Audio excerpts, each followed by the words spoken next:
All right, here we go. Gravy. Welcome to VladTV. Finally, it's been a while. Yeah, what's up, my guy? What's happening? Oh man, I've been wanting to do this interview, I think since maybe like 2009 when I had the studio in Chinatown. You know what I'm saying? Like when Yeah, my VladTV guy. was first starting, and you My know what I guy. mean? You've And been my guy for a long time, man. I'm happy for you, man. Congratulations on your success, my brother. thank you, man. Thank you for all the milestones that you've reached as well, man. You've done a lot in the years. Yeah, man, trying to get there. No doubt. Well, this is our first time actually sitting down, so I want to start at the very beginning. So, you grew up in Brooklyn. Yeah, Brooklyn, New York, absolutely. Okay, and what was Brooklyn like in the 80s and 90s? Woo! Brooklyn is the terror zone, man. Brooklyn is, we got from Best Style LG Projects, Lafayette Gardens. Shout out to all my people from there. Brooklyn is hard. You know what I'm saying? You can make it there, you can make it anywhere. You know how it goes in New York. Right, and you're actually from Lafayette Gardens. Yep. I mean, growing up in that type of environment, were you a relatively good kid or were you getting in trouble? I was mixed. I play a lot of basketball. That's where the gravy come from. But I was mixed. I was into a lot of things. You know what I'm saying? Just like any other street dude. Any street child at that moment. Mom's going through what she went through. Pops went through what they went through. They was never together. Pops was never there for me. So, I'm real hood with that one. Okay. I mean, dad not being around, was it a struggle? Because how many kids are there in the family? Well, on my pop's side is 2 brothers. And on my mother's side is 2 sisters. Aha. And I'll be in the middle. Okay. So with your mom, it's you and 2 and sisters. 2 girls. Yeah, my sister Gigi and my sister Zuzu. Yeah, my man then Virginia. And on my pop's side is Wesley and Justin. Got it. So here's your mom with 3 kids, growing up, trying to raise the kids in Brooklyn. What do you think was the hardest, thing to go through during that time? Well, she had an addiction to some troubled times. So, the struggle was real and we just had to make it out, you know what I'm saying? But she always kept me, always gave me everything I needed, you know what I'm saying? Always was a wonderful mother, the best mother in the world, you know how everybody feels about that. She did a great job with me, you know what I'm saying? So that was, that. A couple of things I wish I could go back and do, I just didn't do. I should have, you know what I'm saying? A couple of regrets after I watched the Tupac movie, All Eyes on Me, that really made me see something different. Even though I was playing it still made me see something different with Pac when he took his moms to the rehab. So I thought about that. You know what I'm saying? Like that, I should have did that. I should have did other things, Yeah, no, I have people in my family who have addictions and have kids, mothers, my extended family. And it's always a rough situation on the kids, Right. coming home with, all your furniture and clothes outside, because mom didn't take care of the rent or, having to move spot to spot because things go bad. And, I'm not sure what you went through, but I'm sure there's some Right. similarities. Yeah, you right on the money. All things go bad, but now things go good. So we hit. Yeah. So when did the whole hip hop thing come around in terms of you wanting to rap? Me going through troublesome times, running the street, riding the back of the bus, on the back of the train, on the side of the train, squeezing through the train things, just being a bad kid, doing graffiti. It just, my first rap I heard was Big Daddy Kane. Fell in love with Kane, fell in love with rap music, fell in love with LL Cool J, fell in love with all that shit. So Rakim and just started rapping. As I got older, teenage years, going to high school, doing stuff like that. The streets caught up to me, made some bad decisions, wound up going to jail, doing other things, blah, blah, blah, blah. I think me moving out on my own, seeing what the streets was like, I was living with this guy named Heavy, one of the OGs in our hood. I was living in his basement, and that's when I realized what the struggle was and what life was about. And he introduced me to a cat named Fendi.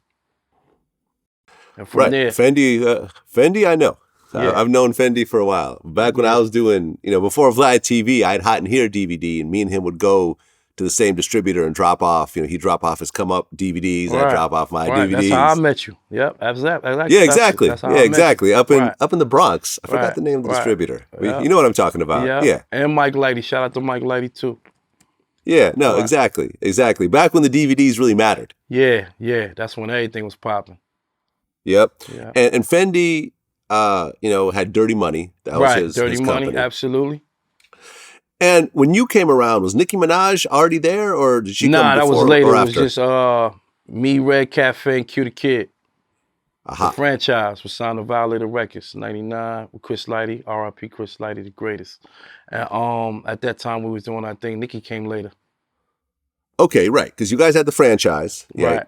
You, Red Cafe, Q the Kid. Mhm. And it was signed to Violator, but were you guys also on a major label as well? Yeah, Loud. Loud was it was two deals we did. We did one with Def Jam, we did one with Loud SRC. Aha. Okay. And what happened to those two deals? The Def Jam deal, they switched up. It was new people in charge and all that, so they sent us to LA. We went through Tom Wally with Warner and all that. Went to Warner Chapel, where Naeem was the A&R at that time, so we got moved around a lot. And then the SRC deal, I don't know what happened to Loud Records. They had fell off. I don't want to say fell off like a bad thing, but they had stopped. There was no more Loud Records, so I don't know what happened with that, but no disrespect to them. Yeah, I mean, VladTV was at SRC Records for a while. Loud pretty much, I think, sold out to Sony, Right, and then they went SRC somewhere. became Right, the new right, thing. disappeared. Yeah, exactly. Exactly. Okay. Well, at one point, did you sign to Warner Brothers? Yeah, we went to Warner. Kevin Loud had set us out there. We went to Warner and signed Tom Wally at the time. And then they had a Okay. whole new regime come in, and then they just swept us under the rug. All right. Were you ever signed as a solo artist, or was it always with the franchise? The Warner deal, I can't remember. I think I did the Warner deal was Dolo. Yeah. I mean, we had so many deals on the table, I can't even remember. But I think I did the Warner deal Dolo. I remember me and Fendi was out there. I think we did that solo. And then we had J-Rock, Scrappy, Kendrick Lamar, all of them at the time, Top Dog, big up the Top Dog. All of them was at the label at that time. And then they hired Kevin Black and erased all of us, and then, things turned all the way around at the end. Well, Fendi's always been a very interesting figure in hip-hop. Yeah, Fendi a good dude. Yeah, and I think he's most famous for, like, an Instagram photo where he showed up at one of his enemies' funerals to make sure they're dead. You know what I'm talking about? Who? Fendi. You don't know about this? Nah. What do you got? Hold on. I'm going to show you a picture of this. I can't believe you don't know about this. Nah, me dead? I was dead? No, not you. One of his enemies. Like, One of his enemies you know what I'm talking dead? about? One of his ops. Yeah, hold on. Well, I don't know. Fendi got a lot of ops. There goes Fendi, right? With his, and then the caption is, "I stopped by one of my biggest haters' funeral today just to make sure that N-word was dead. R.I.P. Bozo. Hashtag." Damn. You don't know about this, huh? Okay. Nah, who was the bozo? He didn't say. It doesn't matter. Like, it just has him, just sitting there at the funeral. And then that's crazy. There's a caption. You can read it for yourself. Crazy. I don't know. Yeah, I didn't know nothing about that. That's crazy. I don't wish death on nobody, man. Hey, that's a tough situation right there. I feel you. And Fendi actually knew Biggie pretty well. There's the video of them playing dice together and so forth. Yeah. He was friends with him and all that. Yep. Okay, so you signed to Fendi, and he's got the Come Up DVD, so he's featuring you on that. And your first mixtape was Hell Up in Harlem, which was hosted by K-Slay? Nah, I can't remember. We did a Dirty Money production company. Fendi was the boss hog, and he did his thing, man. That nigga he just grind, man. That nigga knew how to make everything pop off. You know what I'm saying? He had the energy, he had the ambition, he had everything. You know what I'm saying? That he knew how to make it pop. So he had a lot of relationships, and he made it pop. The first mixtape was DJ Woo Kid. That was the first mixtape. I can't remember the name, but the first mixtape ever done was DJ Woo Kid. Right. Okay. Well, there was some other mixtapes during the time. Yeah. Hell Up in Harlem with K-Slay. That's all later. But Woo Kid was first. Cutmaster C. Everybody. Cutmaster C. Yeah. I did a mixtape with him. All that was later. Yeah. Mm-hmm. Right. And then you had a bunch of other mixtapes. Who Shot Mayor Goonberg? Right. Mayor Goonberg Visits Africa. The Come Up mixtape. Jada Kiss. Me and Jada Kiss. That was hard as hell. Dope. Yeah, we had a bunch of joints. Yeah. Okay, and you actually showed up on one of Tupac's albums after he passed, of course. Pac's Life, is that Pac's Life, I think? Yeah, Untouchable. Right, Untouchable, right. Okay. Sort of interesting. And this was way before you ever got cast in the movie. So the guy that Right. The journey was so real. Right. It's surreal. It's scary. Yeah, it's scary that everything. The guy that was gonna play Biggie showed up on Tupac's album after he passed with, like, I think Fatal Hussein was on the song as well. Right, Fatal, Young Buck. Yaki Gaddafi was on there too. So how did it feel to be on a song with Tupac at that point? I mean, shit, that's legendary. You know that. But I mean, you know, if the man was alive, it'd have been way greater. But it still was, you know, tremendous. You know what I'm saying? I would have loved to meet him, you know? Yeah, I feel you. So at one point, you and Uncle Murda sort of had a back and forth. I don't think it was really back and forth. I think it was just situations of him wanting to sign to a label. You know what I'm saying? And people getting in the way of what he was doing. You know what I mean? I just think that, you know, certain things got out of hand and, you know, it is what it is. But I don't think I never had no situations. Nah, I wouldn't call it, you know, I'm from the old school. I wouldn't call none of that shit beef. You know what I mean? Okay. Well, because at one point you guys actually had songs together. Yeah, we were doing songs. Yeah, we was doing songs. I done did a song with everybody that damn near was in Brooklyn. One time or another. You know what I'm saying? I mean, I was hot at that time. You know what I mean? So at one point, whatever you guys had going on got worked out. I don't know. I seen him a couple of years ago back. You know what I mean? I ain't never had no issues with nobody, but I mean, you know, I'm always around. So if there's ever an issue, you know, people can address their issue. And you know, I always tell people, man, everybody always get mixed up with the gravy this, gravy and Mano, gravy and Uncle Murda, gravy this, gravy that. Hey man, gravy ain't never had been hands-on. You know what I'm saying? I mean, everybody can say what they want to say, but they ain't never been hands-on. You know, other situations I've seen people get, you know, get touched. I done seen chains get took. I done seen a lot of things happen to a lot of folks. You know what I'm saying? No disrespect to them, but it ain't never happened on this end. So, you know, we're gonna keep it moving. But I'm here. Okay. I'm around. Okay. And what was the whole thing with Mano about? Because I'd forgotten all about that. I forgot the situation. This shit's so old, man. I don't know. Fendi had a situation happen and things just went left. But that shit corny, man. Nobody, you know what I mean? Nobody got time for all that. There you go.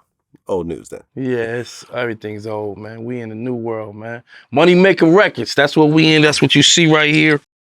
Money Maker Records, get used to that. Vlad, the first one to show me love. So you know Vlad gonna get all the interviews and everything from me. I'm only gonna mess with Vlad. I ain't really doing everybody else because that's my guy from day one. And I just feel like it's a better look to stay loyal, which a lot of you niggas don't do. So I'm gonna stay loyal to my guy, Money Maker Records. Jamal, that's the new lane. That's the new artist that's out. Jamal, that's what it's about. There we go.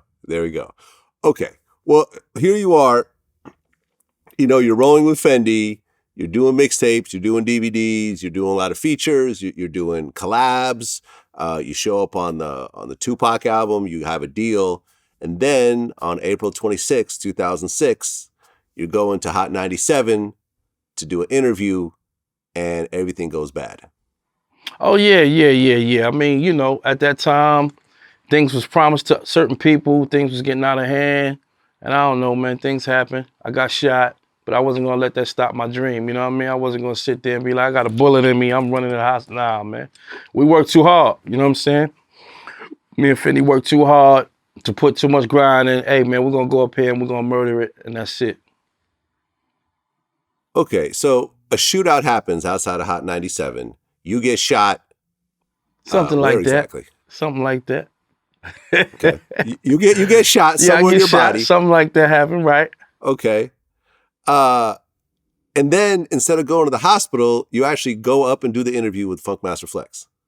Yeah, I did the interview. I didn't know I was hit. I was probably in shock at the time because there was so much going on. I probably was in shock because the doctor, when I went to the hospital and the bullet fell out my leg into my sneaker, he was like, "Look at this, it's crazy."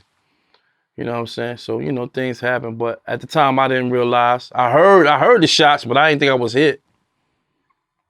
So you didn't see any blood on your legs or anything? Yeah, my sweatpants started leaking. Yeah, after a while, it started leaking. Yeah, but that's after. I'm already up. We already rhyming. We already spitting. Okay, So the there's bullet, like a pool. went through my back, came through my front, but didn't come out yet. So there's no blood. So the whole time it's in me. So that's why the doctor like, yo, it could have been wiggled, could have went anywhere. It didn't do nothing.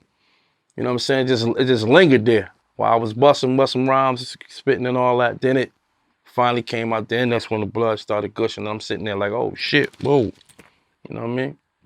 But I done said the rhymes already. So what's the you know what's the big deal? I done rapped already, man. We got it done. Okay, I mean, how does Flex react to you bleeding all over the floor? Oh, that's my guy. He ain't really see nothing. He ain't really seen. He ain't know nothing about it really. After we left the building, he heard and figured it out, but he ain't really seen anything. That's my man. Yeah, I mean, I've heard a lot of crazy shit in my day, but you know, I've heard people doing shows, you know, a couple days after. You know, Boosie got shot and then did a show a few days later, but I've never heard someone getting shot and then going to an interview right afterwards, doing a freestyle, and then going to the hospital. This is completely new to me. Yeah. Who shot you? Yeah, literally. Okay. Was that the first time you ever been shot? Yeah, absolutely. I don't walk around getting shot. Not me. Okay, I'm just checking. Yeah, first time. So, I mean, when you realized that you got shot, it was an accidental shooting. For sure. Okay. All right. So, when you realize, like, damn, I just got shot, like, what went over you? Man, I was silly back then, man. Oh man, I was silly, man. I had to laugh for it because I was silly. I was like, man, I'm about to be famous. I was thinking crazy back then, man. I was like, oh, they shot me. I'm about to go to war. We about to shoot and kill everything moving. We about to be hot. Then I see the cameras and the news, people coming. I was like, oh, yeah. You know, I was thinking two pockets. I was thinking all type of wild shit. I was about to go crazy. Well, Fendi like, yo, man, calm it down, nigga. You crazy as hell. Well, I believe, you know, before your situation, there had been another shooting at Hot 97. Couple. There had been a couple. There was one with Noriega. Nori and I think Lil Kim's entourage. Right. You know, then that popped off. World, my homie World, shout out to my nigga World LG in the building. The shit with 50, right? Well, yeah, the shit with Game wanting to confront, you know, because 50 had kicked Game. Oh, no, not that one. Not that one. The Lil Kim World husband. World in the shootout with them, with 50 and them at the... Yeah. Oh, yeah, after 50, 50 had dissed her in a freestyle and then a shooting happened afterwards. You're right. I forgot about that one. Yeah, and then the 50 Game thing, I'm not sure if that happened before or after.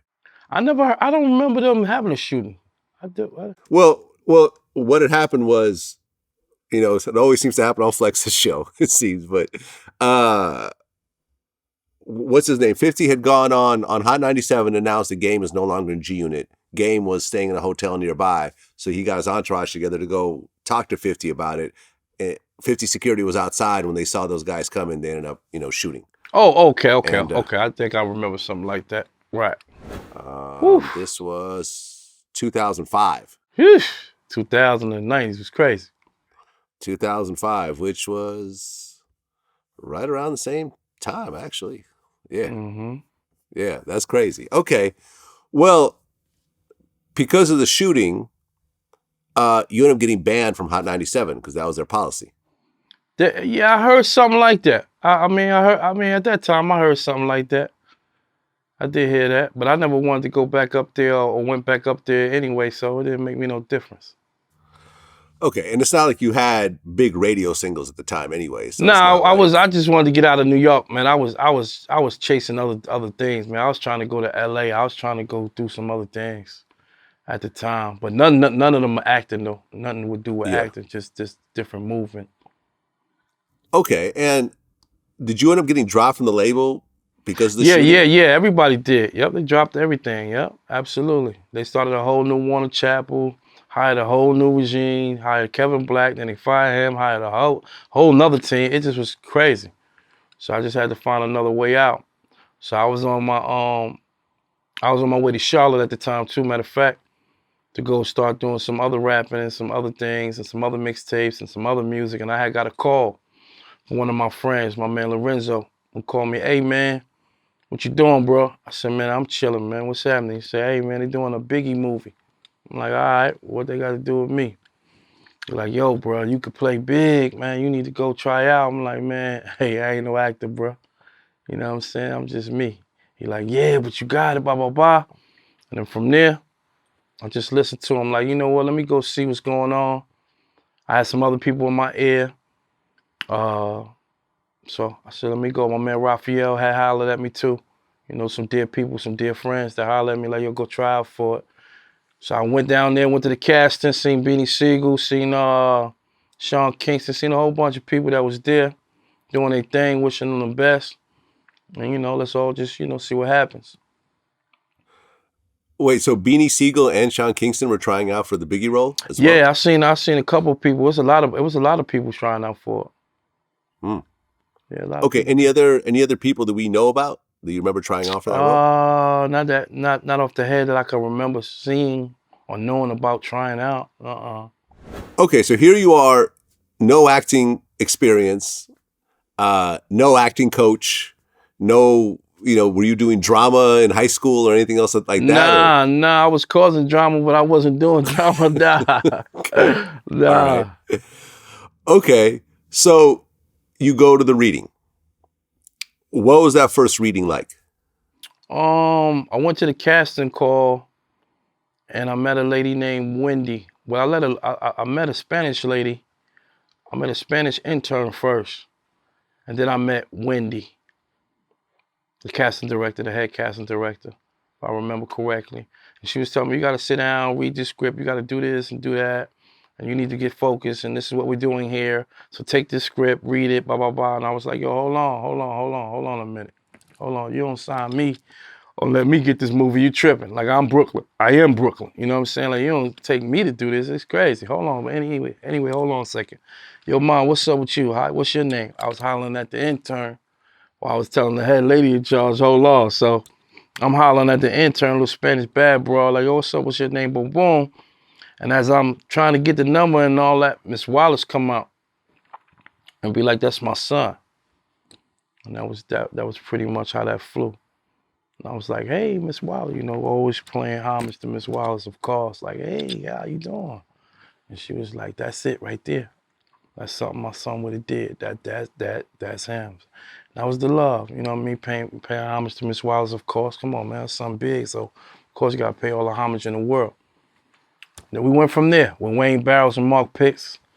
You know, those were my coaches, you know, putting me in the game. So, you know, all blessings to them always. Okay, so after Biggie's mom said, that's my son, was it pretty much, okay, let's just, Nah, you know, we at work. No, I still had to go through D. Dot Angeletti. I still had to go through Puff. Still had to go through Faith. Still had to go to D. Rock. Still had to go through a lot, you know what I'm saying? So I had to get the blessings from all of them. So it was just a lot of work. Just work. Kate Wilson. I went to Juilliard. Puff got me into Juilliard. I went to Juilliard. I studied in there. Juilliard is a great acting school in New York, one of the biggest. I studied with Kate Wilson, studied with my Mimi. My acting coach was amazing. I mean, we just worked. Hard work. 6 months, boot camp. Okay, so what was Puffy, you know, when Puffy was first, you know, meeting you and seeing your performance and everything, what was his take? Because he was obviously He knew me already as Gravy. So that wasn't, you know what I'm Aha. saying? It was never really no introduction with that. I was already Gravy. So it just made everything more smoother to deal with. You know what I'm saying? He already knew what I had and what I didn't have. So he was always coming to set to let me know, you know, this is what you need to do. This is what I see more of. You know what I'm saying? He a visionary. So he painted the picture. Between him, Wayne, and Mark, I was perfect. Okay, and you actually grew up just a few minutes from Biggie's house. Yeah, we only like 5 blocks. Yeah, so you already had kind of the background of, Yeah, I'm from Brooklyn, how so he it was yeah, you know what I'm saying? Like, you can't take a Philly nigga and make him be from Detroit. You know what I'm saying? You can't take a Chicago nigga, tell him to be Philly. You know what I mean? I was already from the town, so it was kind of, you know, simple. I'm not gonna say easy because we worked. We worked. I got sick one day. I forgot me and Wayne was on set. I was sick as hell, man, my throat, because I was trying to hold his weight, and I gained so much weight at the time. So I was trying to, you know, carry him and do that at the same time, and I wound up doing something to something in my throat. I wound up messing it up, and they had sent me to the doctor. You know, SAG, they got their own doctors and stuff. And he was like, man, you done did something, strep throat, something. I wilded out. So I had to relax for 2 days, but we came right back with the right remedies and we did what we did. But it was hard playing big. Man, it was hard to hold it. My tone is way more higher than him. So to sit there, to stay in his mindset, woof, every day, man, woo, that was crazy. Then I was getting up the weight because I came in at 260. I got up to 385, almost 4. So we was pushing.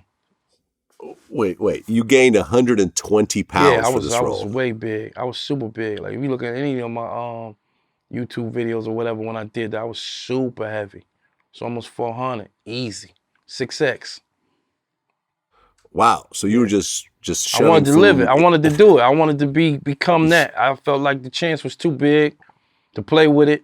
You know what I'm saying? I'm from New York. I gotta represent the king the right way. I mean, you ain't gonna just jump out there and do it, do it wrong. You know what I'm saying? It's like somebody playing Frank Sinatra. You can't mess that up. You know what I mean? So, I had to do what I had to do by any means. And it came off Okay. crazy. Well, with you being a first-time actor and, you're starring in the film, but still, you don't have, a resume of being a lead actor and so forth. Without any numbers, did you get a good deal to play this role, or not that great of a deal in retrospect? I would say it was fair. Wasn't a lot of big money and all that. It was just about the opportunity.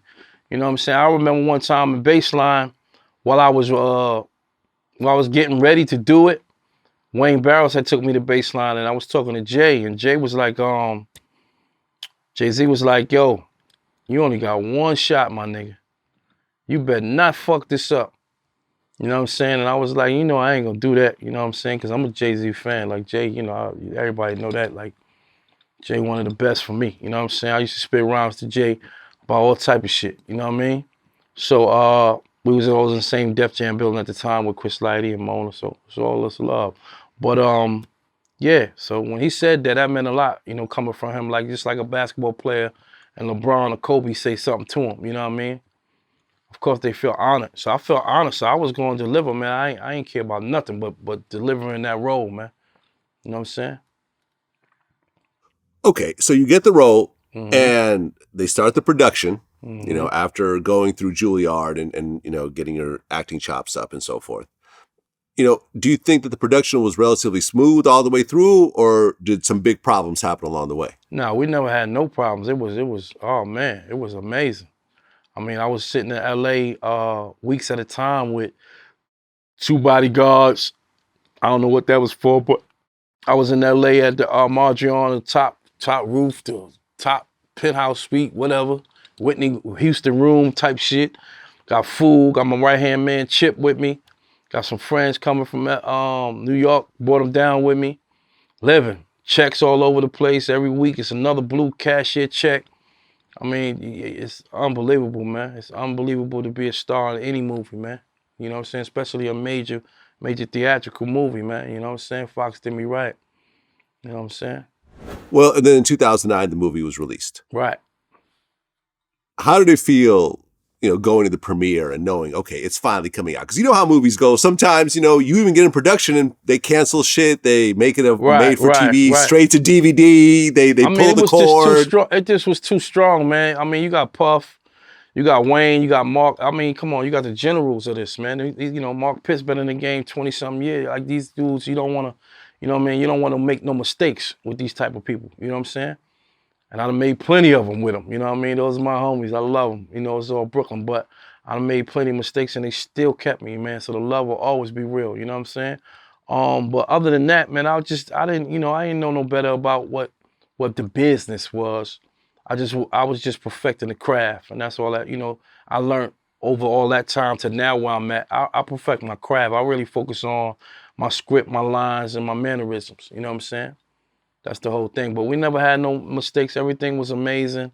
They gave me security in LA around that time. I don't know what it was for, but probably because just things was in the air. People were saying they didn't want to see the big movie. They didn't want to, you know, people were hating on me, you know what I mean? Saying he can't play big. We don't want to see it. They kept telling me about Lil' Kim. I kept saying, man, Lil' Kim, my homie. And they kept saying, nah, she hates you, she don't want you to play it.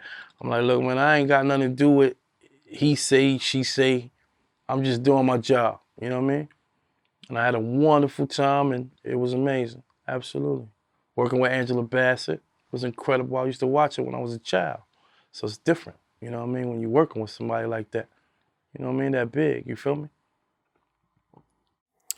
Yeah, I think Lil' Chemistry Kim test. had a problem. Yeah, she had problems. She had a problem with Notori not playing her in the movie, I Right, guess. she did a wonderful job. She did a wonderful job. I agree. I thought she did a great job. Yeah, she did. She did a thing. Shout out to Notori. Absolutely. Yeah. Okay. How was the, you know, after the movie was out and everyone saw it and everyone had their opinion and so forth, how do you feel the reception was from your point of view? Oh, it was amazing, man. I mean, the biggest thing for me, man, I just wanted to make Miss Wallace happy. You know what I'm saying? For her son. Terrible loss. And we all felt that in Brooklyn. And I just wanted to make sure that Puff was good, of course. And I wanted to make sure that D-Rock, you know what I mean? I knew Mark and Wayne was good because they the ones that was training me to be great. So I was already good. But I wanted to see D-Rock. I think D-Rock was on his way home at that time. And I remember the premiere. I remember seeing him as I got up and left with my moms watching the movie. Everybody watching the premiere in New York City. I think it was 42nd Street, Penn Station, 34th, over there somewhere. And when I seen D-Rock, I was just looking at him like, what's up, homie? And he was like, yo, man, you did that. And that's all I needed. You know what I'm saying? I felt like Big slept good with me knowing that D-Rock was happy. You know what I mean? And Puff, you know what I mean? No, man, I thought it was a dope movie. I thought it was well done. The fact that it was a period piece makes it, you know, hard to pull off, but I thought they did a great job making everyone feel like it was right in that era, you know, in the late 90s era. You know, I thought you did a great job in terms of your acting in it. I thought the cast was great. Like you say, you know, Notori, who played Lil' Kim and so forth. Antonique played Faith, did a thing. Yeah. Yeah. Yep. Derek Luke. Yep. Yeah. Playing Diddy. I mean, everybody. You know? There you everybody. go. There you go. So, I mean, that movie came out in 2009. Right. And then the next big movie was Barbershop, the next cut. I did a movie called Battle Scars. That was pretty big for me. It was an independent, but it was pretty big for me because it was a different audience. You know what I'm saying? It was really more of a pop culture audience. And it was amazing, man. A lot of white actors and great actors, and it was a beautiful piece. That's what really showed me. We shot some scenes in the desert, shot some scenes in other spots, and that's what really showed me. And his acting thing is amazing. Then came Barbershop 3, of course, with Ice Cube, the OG, another person I looked up to. That was amazing. Man, him and Bob Title and everybody else on set. That was oh man, that was the first time I seen Nicki Minaj in a long time since our history. So that was beautiful, man. That whole JB Smooth, Common. I mean, everybody, man. Everybody. It was amazing. Another amazing set. Food everywhere, money everywhere. It was just beautiful. Then after that, we did All Eyes on Me. That was a whole nother ordeal. Yeah. Just levels. And I want to talk about that, definitely. But, you know, when we talk about the Barbershop movie, you know, you mentioned Nicki. And remember I said in the beginning, you know, Nicki came, joined Fendi after you had already been there. So, but the two of you were overlapped, right? The two of you were working with Fendi at the same time. Absolutely. You got YouTubes where Nicki's telling you about Mr. and Mr. Goodbar. That was me and her. She's talking about, hey, my man great, this my nigga great, blah, blah, blah. The love. Always love. Always. Oh, yeah. No, I remember when I was launching VladTV, this was around 2008. Early 2009 in that Chinatown studio that I first started at. I remember Nicki came by just to record a verse, and everyone in the studio was like, wow. This was before anyone had heard of her. She had just made maybe 1 or 2 appearances on the Come Up DVD. Yeah, she was always dope. She stepped out the booth and it was like, who is this? Like, I remember I regret like not trying to hit her up for an interview at that point. Right. You know what I mean? Right. It would have been historical. Right. So you knew Nicki was hot like from jump. Oh, she was fire. I mean, anything Fendi touched was fire. You know what I'm saying? I mean, we talking about Detroit Diamond. We talking about when we first met Gilly and them from Philly, major figures. I mean, anything Fendi would say, hey man, dude, he got the blueprint. You know what I mean? He always knew. Fendi like Phil Jackson, man. Mm. Yeah, Shout he out to like Phil Fendi, man. Jackson. I haven't seen him in a while, man, but like I Yeah, well, said, he he's always out there. been an He doing interesting big dude. things. I know he got a I'm sure he podcast is. and a show and all that, you know. So it's Oh, all yeah. love. There you go. I'm happy for him. Okay, so then the Tupac movie, like you mentioned, started going into production, and they wanted to cast you as Biggie once again. Well, I wasn't on their mind like that. It was thanks to LT Hutton. I really wasn't on their mind. They was gonna do whatever they was gonna do. But I just felt like I needed to go, you know, I just felt like this type of character you can't really be playing with. You know what I mean? Because I've seen a lot of Tupacs, I've seen a lot of Suge Knights, but it's only could be one big. You know what I mean? And at the time I was trying out for this other unsolved thing that they felt like I was starting to get too older to play big, so they picked somebody else. But I was just like, you know, to me, y'all making a big mistake. I just felt like, you know, certain things you just can't do. You know what I'm saying? Right. So they did it wasn't a big role. Yeah, I mean, it wasn't a huge role in the movie, but it was like, you know, it was a important part of the actual timeline and so forth. Right. You know, and originally the film was supposed to be directed by John Singleton. Right. And then they had some sort of differences with him in terms of how he wanted the script to go, and they ended up going with Benny Boom instead. Right. When you saw the final film, when it came out, what did you think? I thought it was amazing. I mean, I don't know the story of Pac's, you know, life and whatever, so I just, you know, I thought it was amazing just because of the simple fact that all the key players, key elements, things that was played in it, you know what I'm saying? I had an amazing time, and it was just, it felt so surreal, you know what I'm saying? Even one night when me and Demetrius Ship was, we did a performance that only Benny Boom got. When me and him was just acting like Big and Pac on stage for a whole night, and we did all these records. Only Benny Boom got that footage. Sorry, Benny, didn't mean to get that up, but you know you my guy. But yeah, we murdered it, and we just felt good about who we were playing and what we was trying to do. Okay, so the Tupac movie comes out, All Eyes on Me, and I feel like a lot more people criticize this movie than the Biggie movie. I mean, everybody gonna have you know, they say so. People gonna like me, people gonna hate me, people gonna like him, people gonna like, you know what I mean? It's all, you know what I mean? I think the story was good. You know, the story was amazing. It was told right, and I was a part of it. So I'm always gonna be biased to that. You know what I mean? Yeah, I mean, honestly, I wish that John Singleton was able to do it. I thought Benny Boom did an okay job, but just to be honest, I felt like he didn't really pull off what he could have pulled off in this particular film. And I'm not sure why exactly, but it could have been a little bit better. I was happy I watched it. I thought it was a great film. And me being one of the biggest Tupac fans, period, Right. you know, I love to watch it. I just thought that it could have been better. If I were to put the Biggie film and the Tupac film side by side, I would say the Biggie film is a little bit better. Oh, see, that's your opinion. That's my opinion. That's your opinion. So, I mean, Right. you know, I appreciate that opinion, but you know, I mean, you know, I love them both, man. And like I said, man, my history with Benny Boom and Benny Boom doing this thing, he did an amazing job. LT Hutton did an amazing job. I mean, everybody, man, it was just an amazing piece. And John Singleton, that's just like the godfather of film. I mean, that would have been wonderful. You know what I'm saying? I'm pretty sure I've been working with him too. So it's just a beautiful piece, man. And hey, you know, it'll be around forever. Yeah, I mean, from what I understand, Singleton wanted to have a scene with Tupac getting raped in prison. I never knew that. And you know, LT Hutton and them, you know, didn't want that in there. Okay. You know, so there was some sort of you know, and there were some other scenes in there that I guess Singleton wanted in there and he felt very strongly about, and there was just a difference of opinion, and so he ended up, you know, leaving the project. Right. And that's when Benny Boom came in. Okay, I don't know the situation, but I mean, you can't believe everything you hear. You know what I'm Yeah, saying? no, I mean, I've actually interviewed the people around the situation. No, I'm just Like saying about the Outlaws and Tupac stuff like that. situation. You can't believe everything. You Yeah, know what no, I no, mean? I don't know. Yeah, I'm not Yeah, saying that's nobody true. knows he. I'm not Right, saying that he got raped in prison right, or right. whatever Come else. I'm on. not saying that at all. But Right, at the end of the day, a movie's a movie, and you got to make a movie interesting. That's not right, always accurate. right, I'm sure there are some scenes in the Biggie movie that may not have happened quite like the way you right, portrayed it, but it's a movie, so you got right. to make it interesting. You right. I'm with you. You right. Okay. So then after that, I guess you were in Circumstances 2, The Chase.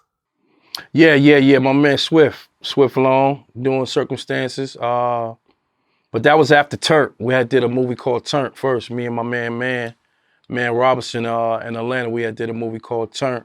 And we just did it from scratch, you know what I'm saying? No big cameras, no big reds, no nothing. Just wanted to see what we could put our heads together and do. It's called Turnt, and we did that. And we did some great, phenomenal numbers. And that's when we learned that's when we learned about residual income. And Yep. then we went crazy after that. So what's next? What's next for I Greg? mean, we got plenty, man. Like my man Steve-O had introduced me to Swift, and we did Circumstances 2. And Circumstances 3 is on the way. We just shot another film, Untangled, that's coming out. And then me and Steve-O was in Milwaukee and we did Trust Nobody. You know what I'm saying? That's a big joint. And we shot that, and that was crazy. And Trust Nobody is me, Fat Boy. It's a dope street film. Y'all gonna see it. Y'all gonna like it. The same director who shot that, Beezy, shot Untangled. He also shot Knox. The same director I was talking about, Man Robinson, that we did Turnt. Super Turnt is on the way. It's dropping in December. Knox is out now. I gotta see when Steve-O is dropping Trust Nobody, but hopefully another month or so. So we got a lot of new work coming out. Super Turnt is coming in December. Untangled, I gotta talk to Swift and see when he's dropping that. Right now we're doing Money Makers, and I gotta stress that hard because we're still filming right now as we speak, called Dirty Game. My man Cricket is shooting that. The big homie Kente is behind that. And Money Makers, you know what I'm saying? That's my heart, that's my guy. And to the death, we gonna rock Money Makers Records, you know what I'm saying? And one more time, shout out to OG Mall, new single, Average. And y'all check out that Dirty Game. It's coming out, shot by Cricket. And we're gonna shoot that as a movie, and then we're gonna turn it into a series. So we got a lot of great things, man. Got a lot of things. Shout out to my man DeMarcus Bailey. We shot the movie Heavy. We just dropped that. That's on Tubi. And we shot another film, same guy, DeMarcus Bailey. It's called Christmas on My Block. We shot that. Then we shot My Brother's Keeper. I forgot the name of that director though. Shame on me. But we got a lot of work, man. We just working. It's all gravy, and we here. So we got a lot of movies and films coming out, and we're gonna keep working, and we're never gonna stop. Well, gravy, man. Congrats on really pivoting. You know what I mean? Because a lot of people, especially with hip hop, they keep at it, and sometimes it's not always the best fit for what they're doing right now. You know what I mean? And because people are, because they're hard headed, they're like, nah, I'm gonna make this work, and you know what I'm saying? Right. But you, I think you were smart enough to say, okay, this is cool, and I fuck with this, and I'm good at this, but I'm gonna pivot over here because this is working a little faster on this side, with the acting. Yeah. You took it seriously. You did the Juilliard thing, and you know what I'm saying? Like, right. It's levels and stepping stones. Like, I look at Jamie Foxx. Yep. I look at Jamie Foxx's career when he first dropped that first album and it didn't move, and then he did Living Color and Ray and all that, and then he dropped the next album and then it did great. So I look at the same thing. I'll never stop rapping. I love rapping no matter what. I do it for a hobby now. I love it, but I'll never stop. That's the same thing with acting. My memorization is key. That's why I can read a script and know it faster than anybody else on set, or I take it in my mind. Memorization from rapping so many years and so long helps me read a script and deliver it differently. That's the whole texture of memorization. So just doing that showed me that it might be another plateau. You might see Gravy come out again on a whole different level, because the music game is one level, but the movie's another. It's a whole nother monster. So, you know, sometimes you just gotta, you know, find your lane. Sometimes you just gotta go left for a second. Because everybody's going right, you know what I mean? And it's not working. So let's go left. And then you just can't never stop, like yourself, you know what I'm saying? At that time, I was running around happy to see Vlad. I was hype as a fuck to see my nigga Vlad. And then I was happy to see, I don't know if I can say his name, but we're not gonna say his name, but Jordan, whatever. But I was happy to see these guys shooting and wanting to do their thing, and Cocaine City in front, and everybody doing, you know, smacking, you know, it was all love. So I always felt like, hey man, let's just all get some money. You know what I mean? Yeah, I mean, me and you are kind of like the same freshman class. Like, Right. I've had Saigon on my show recently, Saigon, my Papoose on my show Yeah. recently. Like the four of us were all coming up Right. around the same time, just Right. in New York, Right. just hustling, trying to Shit. pay our rent, Find a way. and trying to figure out our way in Right. this shit. Find a way. You know? Yeah. You know, and all of us kind of chose our own type of way, and all of Yeah. us were successful in our Right. own type of way, man. We're all Right. still here. We're all still doing what we love. Right. You know, you we killing took care them. of You our kill them. You families. definitely kill them. Thank you, man. Thank you. Thank you. I Wow. appreciate that. Wow. I appreciate that. But you know, shit, you're the one that started a major theatrical release. Hey, you know what I'm man, saying? I So want plenty you're killing it on a whole different level. Let's keep getting it. Keep getting it. Let's keep getting it. Gravy, man. Always a pleasure, man. Wish you all the best. I appreciate you, man. Money Maker Records. Check it out. No doubt. Peace. Peace.